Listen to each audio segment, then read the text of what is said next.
你之前買這裡的時候，是不是說這裡前邊呢條河呢，好似話係珠海嘅威尼斯係嘛？對啊，都有河景，很漂亮啊。河景啊，就臭水溝一條而已。你看一下樓下都是那些什麼那些，就是當時的威尼斯河就已經變成了這個臭水溝了。又說什麼上海高速通車之後會升值，所以說這些都是信不過的。我就問你幾個問題，好吧？你就回答就行了。好，你們當時買這一套樓的時候買了多少錢啊？差不多去到180萬左右。這邊的話，你當時其實問一下啊，你當時為什麼會買這裡啊？因為一個朋友介紹啊，他說這邊的發展前景很好，說什麼他說會政策什麼，就是珠海的市區會發展到這邊來。就所謂的那個叫東成西移是吧？對對。哇，這是可能給人水。只講真話，唔講廢話，助力每一位客戶安心置業。今期節目呢，都係一個悲傷的故事，都屬於一個買樓慘案嚟嘅。咁主要呢，都係受一位朋友委託，幫佢出一套二手樓。咁成件事嘅來龍去脈究竟係點樣？我哋繼續睇落去。如果你想知道你所關注嘅樓盤有冇房 ，Vincent 手上嘅呢兩份包含咗中山、珠海、眾福樓盤嘅總結資料呢，你一定要有。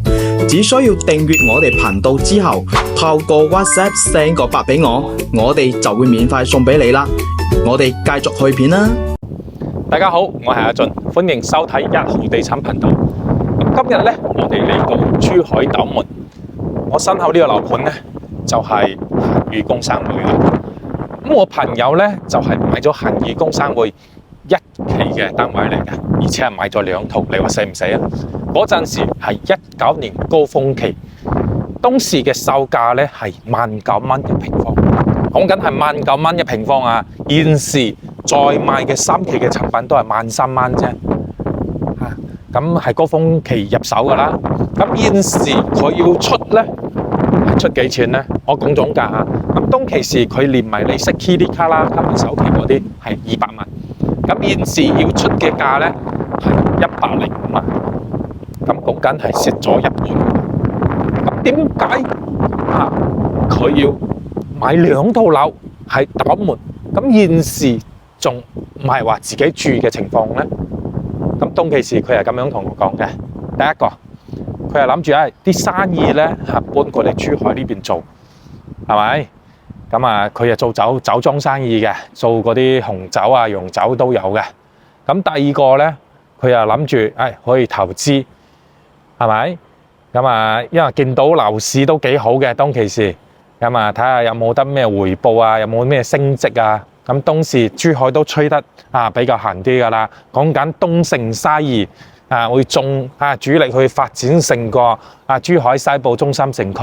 好啦，依家瀨嘢啦，咁都係因為疫情啦，其實疫情有好大嘅關係啦。咁第一個佢生意咧失敗咗，珠海呢邊嘅生意開展唔到。咁導致咧，佢買咗呢2套樓咧，都冇喺度住啦。佢屋企人全部都移過去深圳嗰邊住，生意冇喺呢邊。第一個，第二個話升值冇得升，而且係蝕咗50%。講緊呢啲故事出嚟咧，真係流晒眼淚，哭暈喺廁所都冇人知噶。好啦，咁我哋話不多說啦，我哋想去上邊咧睇睇佢個單位究竟係點樣先。好，咁我哋現時咧就上嚟我哋嘅實體樓啦。咁業主都喺度嘅。陳先生，你方便出鏡嗎？不方便，不方便出鏡。那這樣吧，我就問你幾個問題，好吧？你就回答就行了。好。你們當時買這一套樓的時候買的多少錢呢？差不多去到180萬左右。180萬啊！聽說你是買了2間哦。對，上下層。這裡19樓，上面20樓，20樓也有1間，對，就2套了。對，那你們之前在買的時候呢，這些都是帶裝修的是嗎？對，帶裝修，包括這些藝術漆都有。這是我們自己弄的。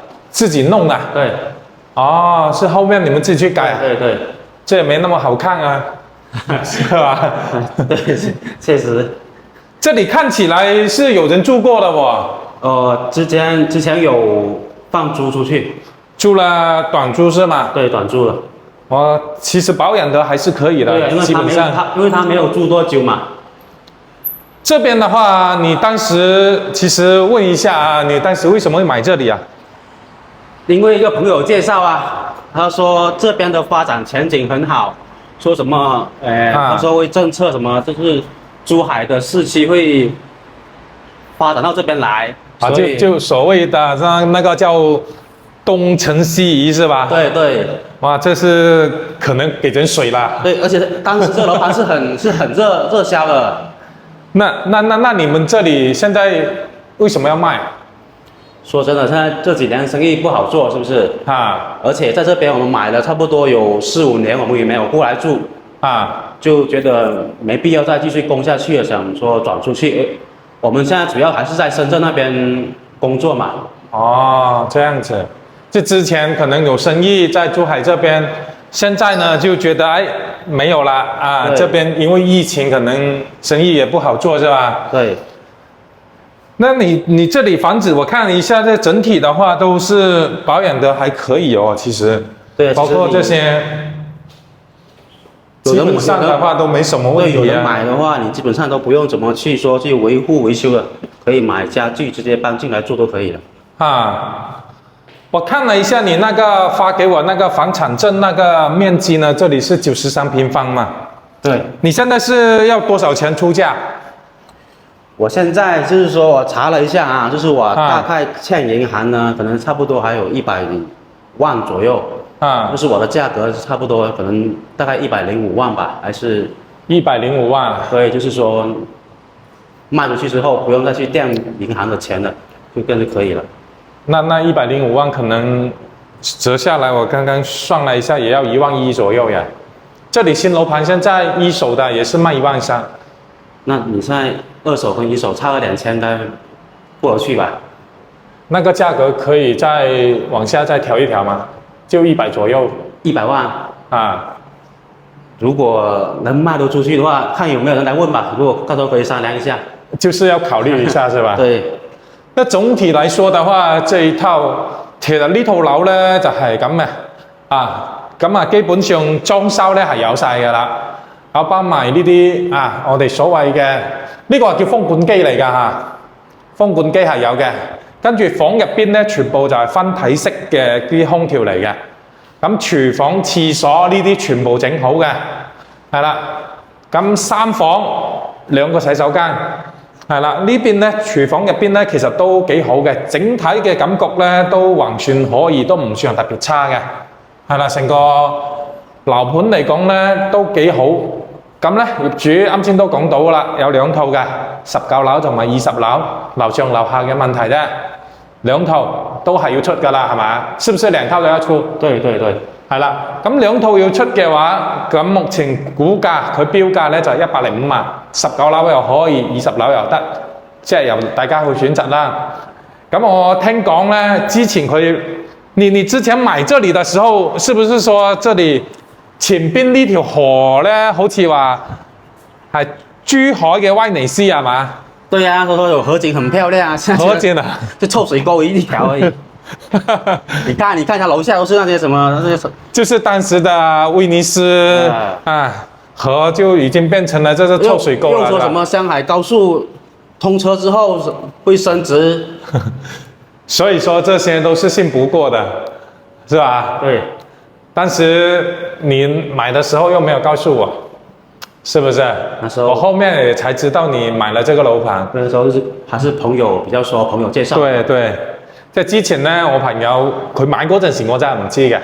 咁後邊呢，先聽佢講，原來喺珠海斗門買咗2套樓，一問恆宇工商會，咁啊嗱嘢啦。咁呢個樓盤到依家其實點解呢都賣唔出，係嘛？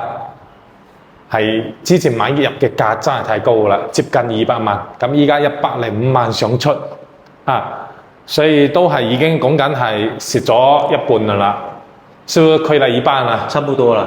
還有一個那個比較重要的一個，就是說現在這裡啊，你們那個證是已經滿了5年了，是吧？對。即係5為1嘅樓4為1套是吧？算是，因為你2套是下了2個人的名字的嘛，對，分開的嘛，對，分開的都是為1啦，是吧？對。咁啊，5年為1嘅就係冇咩增值稅同埋個人所得稅噶啦，係啦，呢個就比較好，而且銀行貸款還有是吧？對，還有啊，到時候這裡可能需要你先還完，或者是貸押過戶啊，可以這2種情況就可以啦。咁其他嘅呢邊咧就係冇話比較多嘅問題啦。咁樓嘅間隔方面咧就中規中矩啦。比起現時新規，仲有第4代住宅咧，就一定會差啲嘅。咁對比所有嘅，譬如話對比佢現時賣緊嘅3期嘅貨咧，佢呢個間隔各方面咧係幾好嘅，而且佢嘅裝修標準都要比之前嘅要高。係啦，呢個啊可以睇到嘅。雖然有啲老舊啊，但係基本上還可以。只不過前邊呢個景咧就開揚啲啦，但係咧就睇住條路可能有些少嘈啊。不過問題唔大，如果關晒門嘅話都影響唔大。咁如果有需要嘅朋友咧咁都可以聯繫我哋。